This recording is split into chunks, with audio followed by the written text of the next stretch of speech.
Reading with your kids.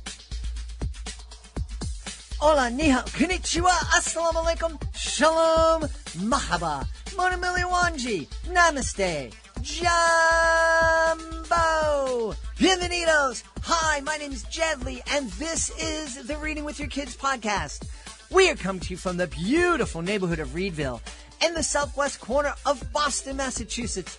We are so delighted and so honored that you'll join us in our mission to help families grow closer through reading. Please be sure to tell all of your family and friends, your kids' teachers, librarians, and principals about the show. And please be sure to subscribe to the show on the iHeartRadio app, on Spotify, Apple Podcasts, Amazon Music, Stitcher Radio, wherever you find your podcast. Our guest today is Nicholas Solis. He is here to celebrate my town, mi pueblo.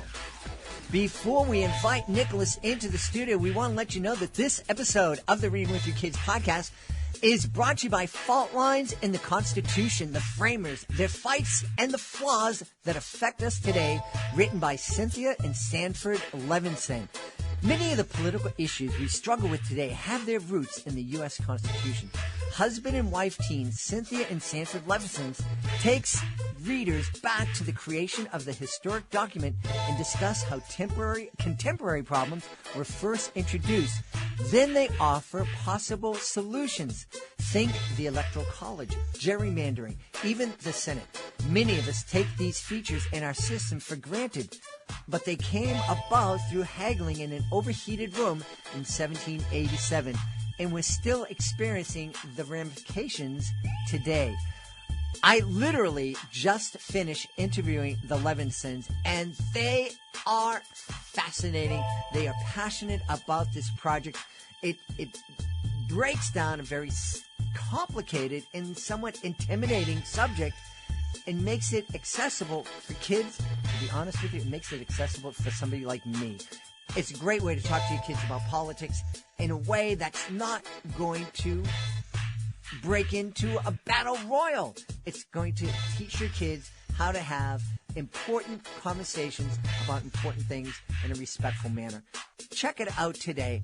Fault Lines in the Constitution, the Framers, their fights, and the flaws that affect us today by Cynthia and Sanford Levinson. This episode of the podcast is also brought to you by The Visitors, an exciting middle grade novel by Greg Howard.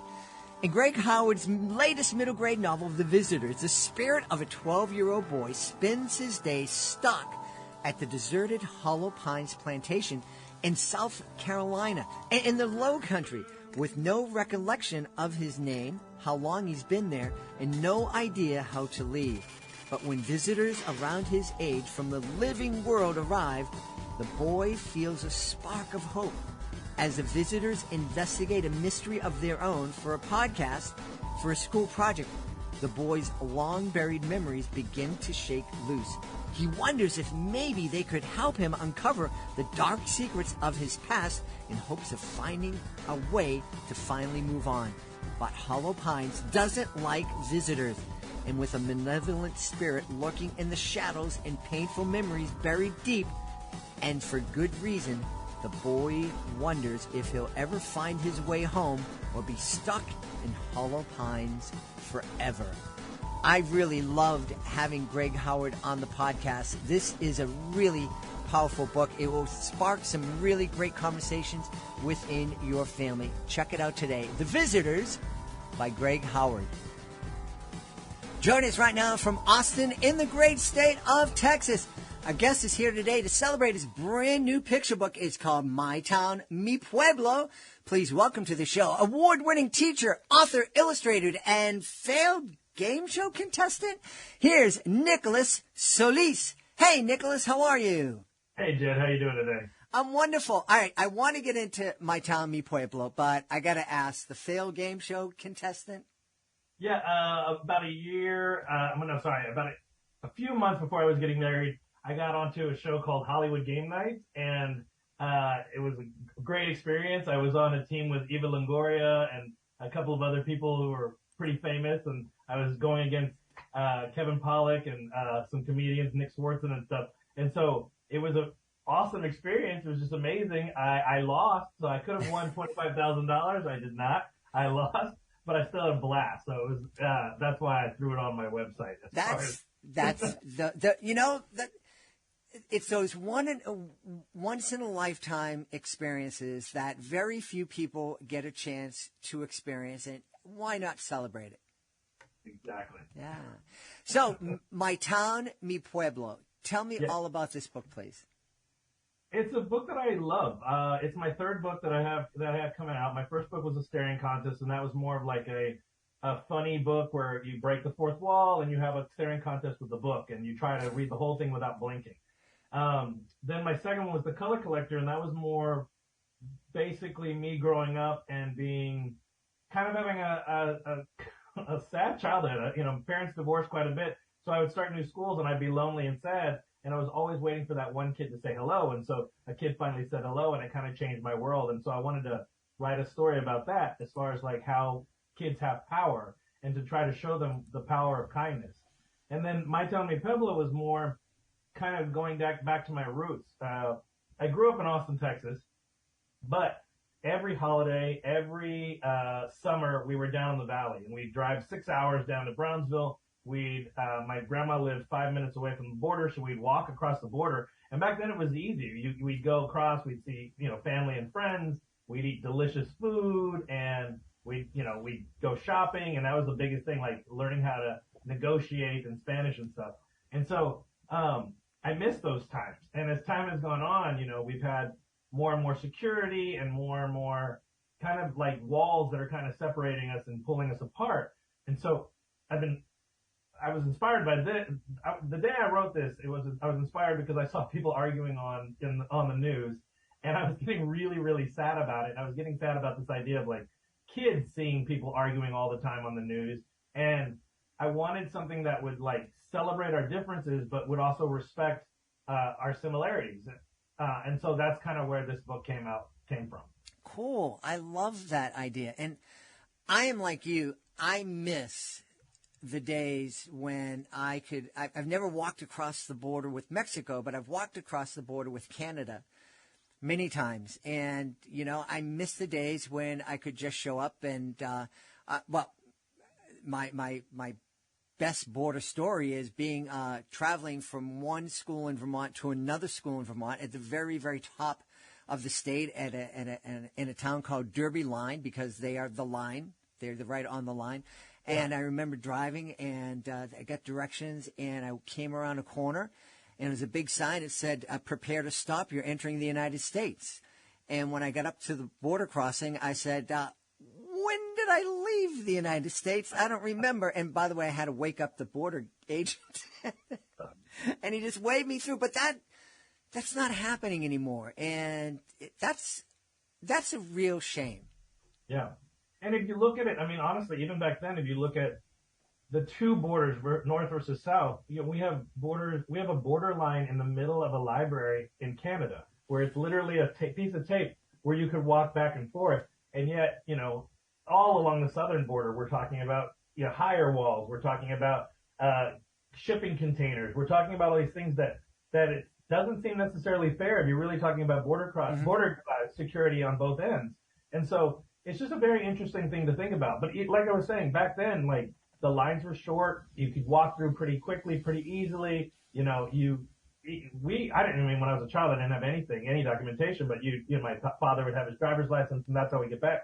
And now it's hours of waiting in line. It's hours of like going through security and stuff. And I understand there's a need for that as well, but it's a little bit of a sadness, missing that nostalgia, missing that time when we were more like neighbors rather than enemies. Yeah, it really is. And it's a shame because we should be building more bridges and not walls. We should be reaching out and building more ways to connect with folks instead of building things that are separating us.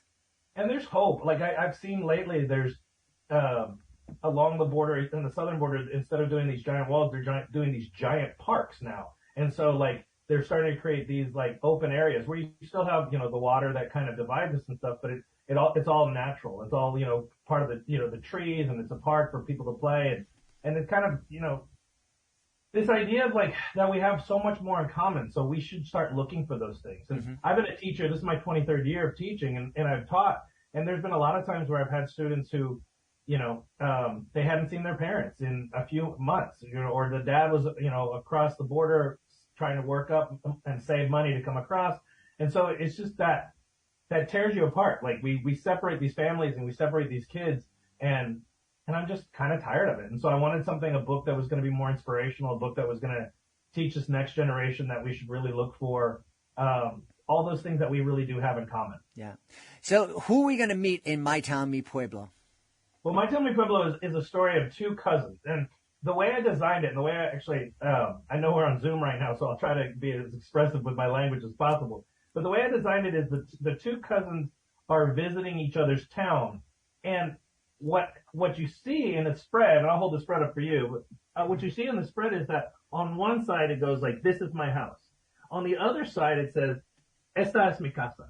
And so it's saying the exact same thing, one in English with the little girl and one in Spanish with the little boy. And they're both cousins, and so they decided to visit the other town for the day. And so as you go through, the pictures are different, but what they're saying is exactly the same on every single page. So like, there'll be a part where they do cross the border, or they go over here, and it's like, he knows the best places to go. At the markets, we eat lots of delicious food. People speak different languages, and I kind of understand. There are so many choices and so many people. Everything is interesting and different, and I like different. And so you see they're at a market, but then over here you see the English market, like a farmer's market. And he's saying the exact same thing, but now in Spanish. So it's just how they view the world, but really they're viewing the world with kind of the same eyes and same lenses. Yeah.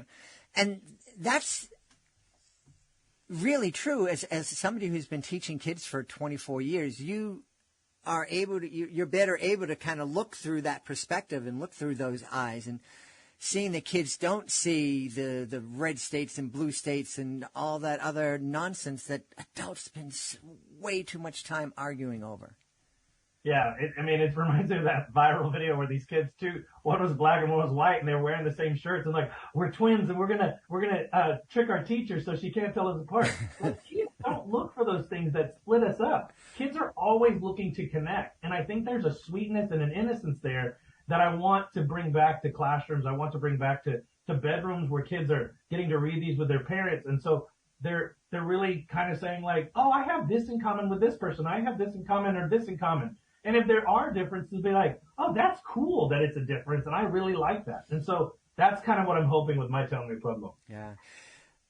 One of the obvious advantages of reading this book is that you get to learn a little bit of Spanish, or get to learn a little bit of English if you're a Spanish speaker. Yeah, and that's why I wrote it, because, a lot of times one or the other. It's usually a book for one or the other. And I wanted this to be a book for both. I wanted this to be a book that all classrooms can have. Especially being from Texas, we have a ton of bilingual students. And like, I speak survival Spanish, so I'm pretty good. I can survive, especially if you leave me in a situation where I'm just embedded in the culture. I'll pick it up again in 3 or 4 days. But I'm not perfect. And so what I wanted to do I wanted to do the research, but then I wanted to cover it with native speakers as well. And so I had a lot of native speakers look over it. It's interesting. Everybody has different dialects, especially where you're located at. And so you get different feedback. And so we tried to find a feedback that would click with everybody, so they knew what we were talking about.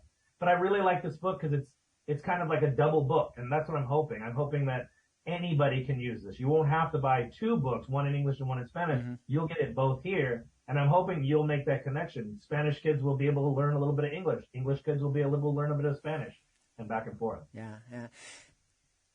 I can speak survival Spanish myself. And sometimes I need the survival because a lot of the words that I know are the bad words in Spanish, and so I get myself in trouble sometimes. But,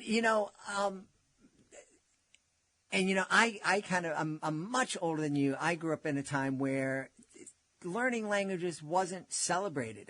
You took it in school, but you just took it because you had to take it. And the idea that you would actually use this language, at least where I grew up, that you would use this language to go and travel and meet people, it was like, it wasn't there. And now that I can speak survival Spanish, I love visiting Spanish countries and just going out and making the mistakes. And it's cool because everybody around me is like, oh, he's trying.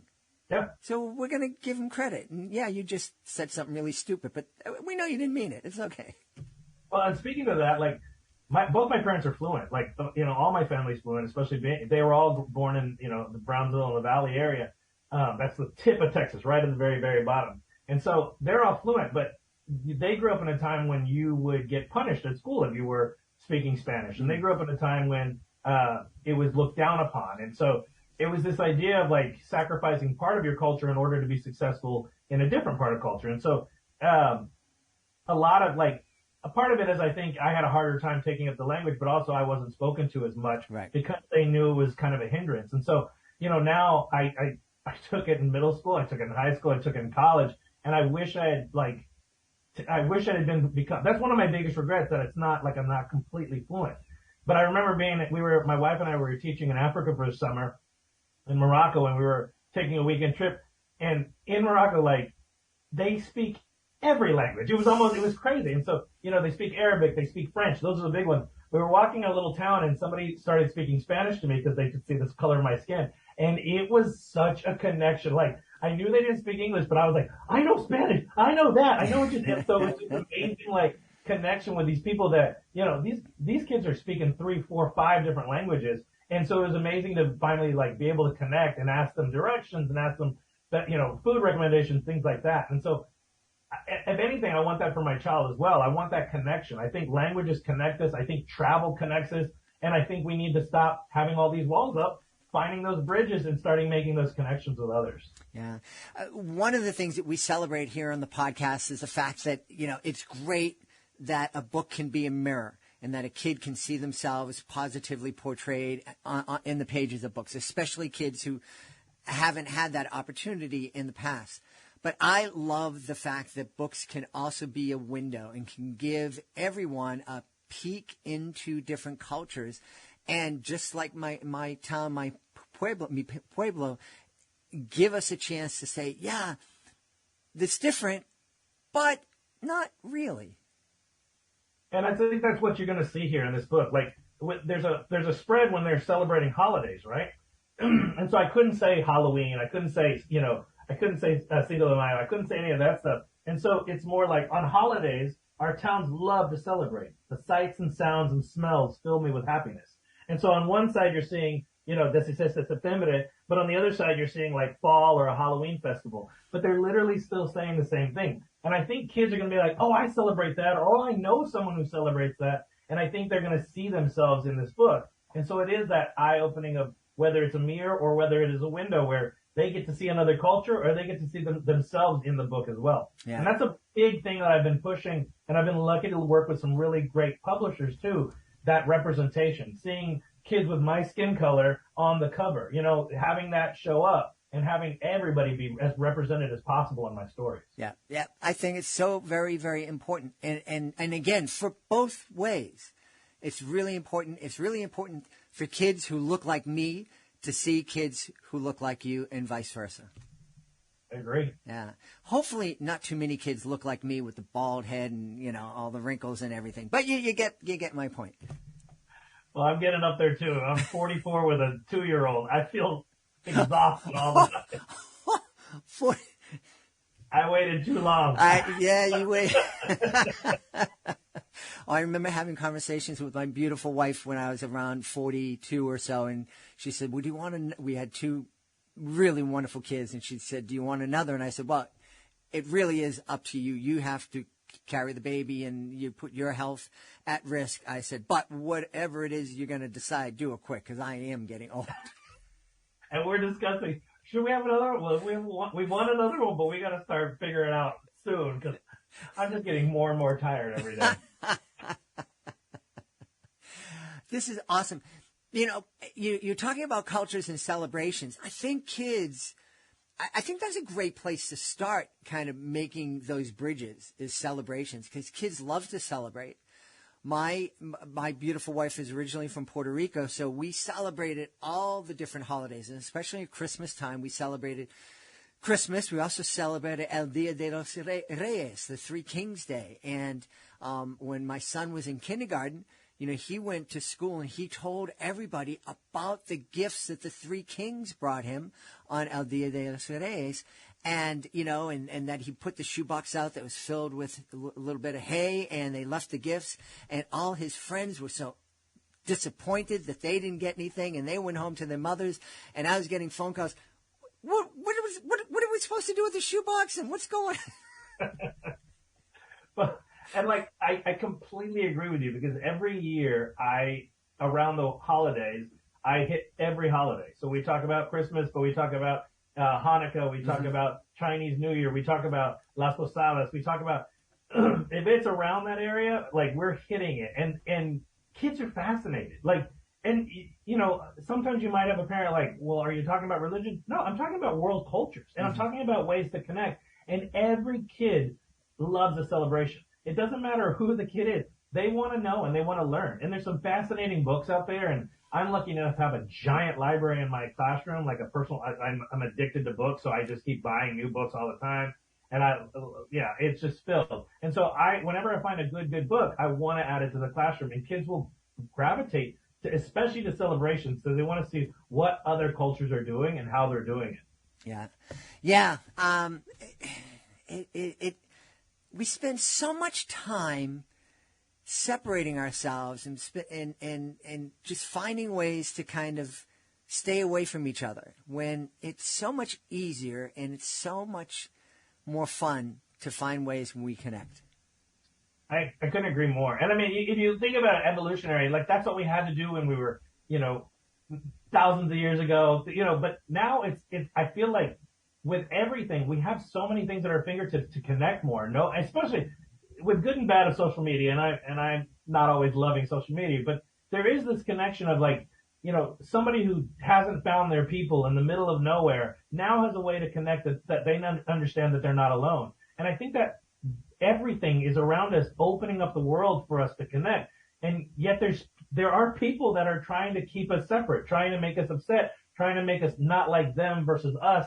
And rather than that, I think we need to all become one, this giant group that's willing to learn. We don't have to give up who we are, but we have to accept and respect those other differences that people bring to the table. Yeah. And that's what I think, if anything, books are really, really good at, because it gives you time to not just read, but also to kind of digest what that message is. And you do that. Picture books are fantastic. And I've always loved picture books, and I've always read children's books versus adult books more, like, because that's what draws me in. And I think, taking the time to look at beautiful pictures, but also understand the words and see what they're saying and making those connections for kids is a great way. And that's what I want. I want tons of connection. And you were mentioning earlier how you hope that, this generation growing up is a generation that is building those bridges. Well, the only way that's going to happen is for us as parents and grandparents and uncles and caregivers to sit down and read books like My Town, Mi Pueblo, and not only read the books, but have the discussions and talk about it and be honest, be willing to say, hey, when I grew up, there was only people around, with my last name, and I was a little scared of people who spoke different languages, but I am so glad that you're helping me understand that, our neighbor down the street who speaks Latvian is cool and can be my buddy and can help me when I need to borrow a lawnmower.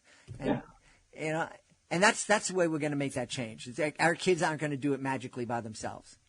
No, and I mean, I think what you make a solid point. We have to take that time with our kids. And I make it a point, like, my son's 2, but we've been reading with him every night since he was a baby. He's probably read over 1,000 books at this point. And, we have those connections, and he may not understand, but he gets that feeling, and you repeat things enough. It really gets into who they are, into their, before he goes to bed every night, I go, you are special, you are loved, and you are kind. And I've seen that in how he treats others. Whether he understands what that really means, it's starting to become part of who he is. And all these books that we expose him to, I think are gonna kind of create who he is as well. And so that's what my hope is.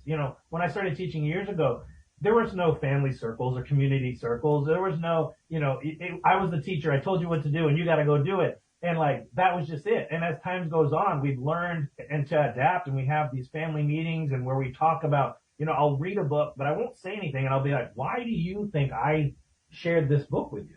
And that's when a discussion will come up. And that's where we have a discussion about, like, on the first day of school, there's certain books. All Are Welcome is a great book that I read to my kids.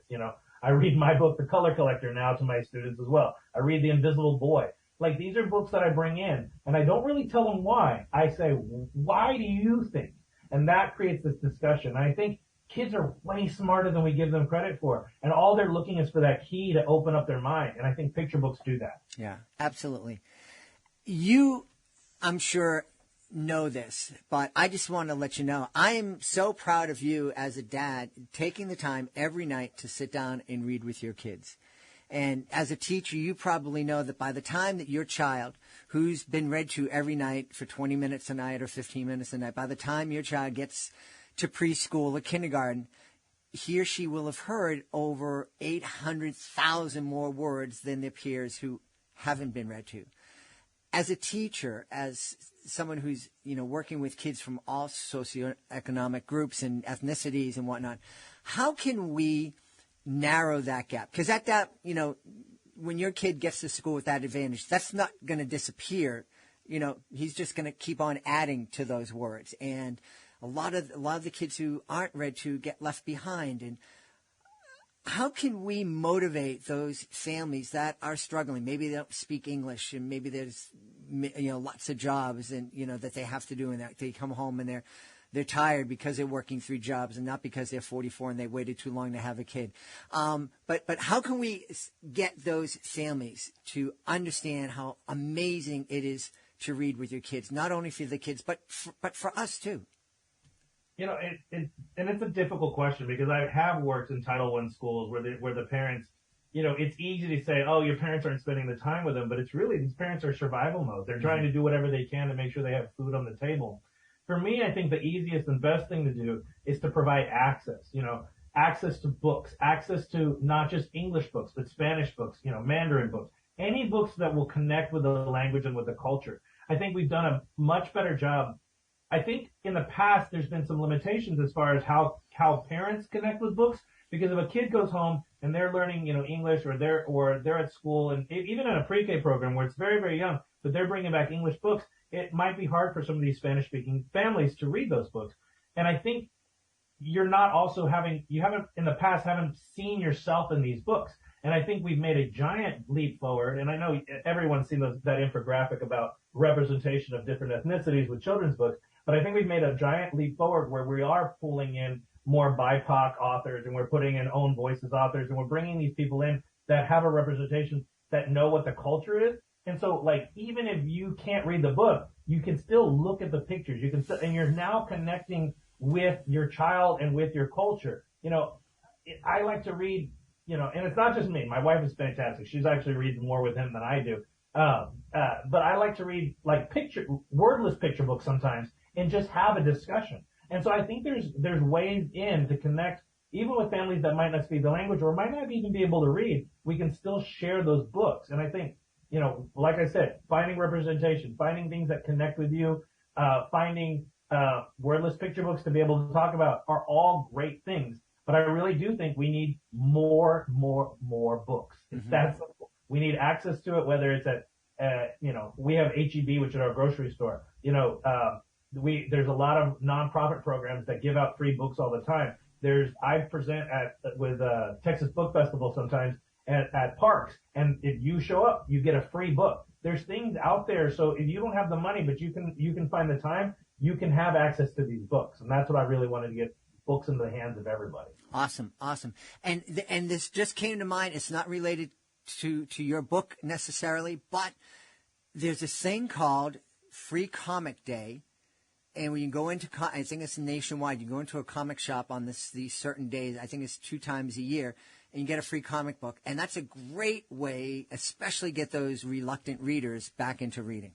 Oh, yeah. And the big push right now are those graphic novels. Like, as a writer, I'm trying to figure out what can I do for the next one so I can make a graphic novel, because they're great for kids. Yeah. And I remember, like, I've never had an issue, but there were other people who were like, those are comics. Don't let them read that. They're not. I'm like, reading's reading. If you got a kid and the pictures drive the action. So if you can get a kid to connect with any sort, I'm open, whatever book. And that's why, I pride myself on a giant, 8-foot tall library in my classroom. I pride myself on what we have in my school, and Austin has fantastic libraries. We have fantastic independent bookstores, everything. So it's a really great place. But how do we reach those kids who might not have the access? How do we reach those kids who are more rural? Like in my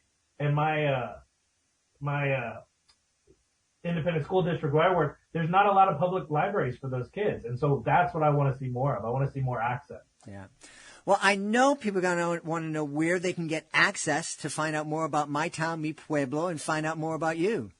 Well, it's through Nancy Paulson Books, part of Penguin Random House. You can find the books at my local bookstore. If you want to order right now, you can even sign at the bottom where you want it signed. And so I'll go in, I'll spend 3-4 hours signing. But that's Book People in Austin, Texas is fantastic. Barnes and Nobles, Amazon, you name it, it's all over the place. So I hope everybody goes out. If you want to find more information about me, it's nicholassolis.com. So nicholassolis.com is an easy way to connect. And I'm on Instagram and Twitter at Teach Solis. So I'm using my old handle because I'm just a teacher at heart too. Awesome. We've had a really great time speaking with the author of My Town, Mi Pueblo, Nicholas Solis. Nicholas, thanks so much for being with us. It's a pleasure. Thank you so much for having me. Please be sure to join us for the next episode of the Reading with Your Kids podcast. Our guests will be Tanisha Moore and Lynn Miller-Lockman. They'll be here to celebrate filmmakers' 15 groundbreaking women directors. That's the next episode of the podcast. I want to thank the folks who made today's show so wonderful. Of course, we're going to start by thanking our guest, Nicholas Solis. Please be sure to check out My Town, Mi Pueblo. Also want to thank our sponsors, Cynthia and Sanford Levinson. Be sure to check out their great book, Fault Lines in the Constitution. Also want to thank Greg Howard. Be sure to check out his middle grade novel, The Visitors.